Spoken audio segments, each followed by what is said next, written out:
Les fibres minérales. C'est quoi une fibre? Une fibre est une particule allongée dont la longueur est au moins 3 fois supérieure à son diamètre. On distingue les fibres minérales naturelles qu'on retrouve dans la nature et les fibres minérales artificielles fabriquées par l'homme. L'amiante est la fibre naturelle la plus connue. Les fibres artificielles sont classées en fibres siliceuses et non siliceuses. Les fibres siliceuses sont aussi appelées fibres vitreuses car leur structure n'est pas cristalline. Elles sont composées principalement de silice et d'alumine. Il s'agit notamment des filaments continus de verre, des laines isolantes comprenant les laines de verre, de laitier ou de roche, des fibres céramiques réfractaires ou des fibres de silicate alcalino-terreux. Parmi les fibres non siliceuses, on retrouve les fibres de carbone, d'alumine ou encore les fibres polycristallines. Ça fait quoi?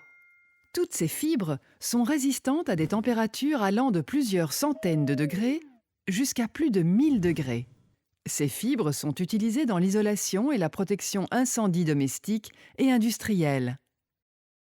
On les retrouve principalement dans l'industrie sidérurgique, verrière, pétrochimique et aérospatiale. Quel danger! Les fibres interagissent avec le corps, par la peau, les yeux, les voies respiratoires, et peuvent provoquer une réaction d'irritation. Si elles arrivent jusqu'aux poumons, les fibres s'y déposent et sont digérées par des cellules spécialisées du système immunitaire, les macrophages. Cependant, les macrophages ne sont pas capables de digérer complètement les fibres les plus longues. Ces cellules meurent et forment un tissu cicatriciel provoquant une fibrose du poumon. Cette fibrose empêche une bonne diffusion de l'oxygène et entraîne une difficulté à respirer.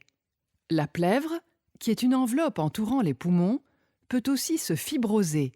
Elle s'épaissit et forme ce qu'on appelle des plaques pleurales. 2 types de cancers peuvent survenir.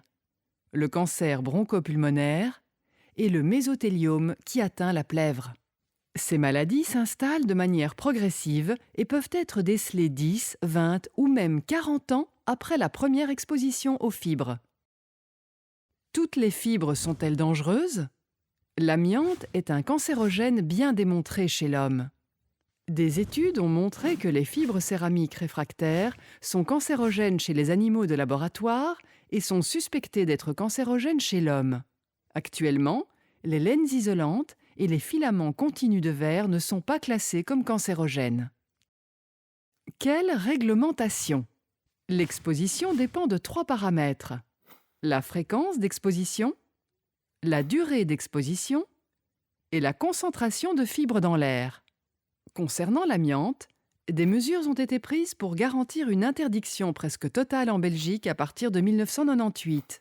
Son interdiction est maintenant totale dans l'ensemble de l'Union européenne depuis 2005. Une valeur limite d'exposition pour 8 heures de travail est fixée selon chaque type de fibre. Cette valeur ne peut pas être dépassée. Chez nous, la valeur limite d'exposition est de 0,1 fibres par centimètre cube pour l'amiante, 0,5 fibres par centimètre cube pour les fibres céramiques réfractaires, 1 fibre par centimètre cube pour les laines isolantes. Quel pictogramme? Une étiquette spéciale doit signaler la présence d'amiante. Le pictogramme de sécurité suivant, indiquant un danger pour la santé, est applicable pour l'amiante et les fibres céramiques réfractaires. Quelle protection? Il existe des équipements de protection collective. Il s'agit par exemple de systèmes, de confinement, de découpe des matériaux par voie humide, de renouvellement d'air. Les équipements de protection individuelle vous permettront de ne pas avoir les mains et les yeux irrités, d'éviter que les fibres s'attachent aux vêtements et de protéger vos poumons. Le nettoyage se fera par voie humide ou par aspiration. La dispersion des fibres par soufflage ou balayage est interdite. Tous les déchets fibreux doivent être considérés comme dangereux.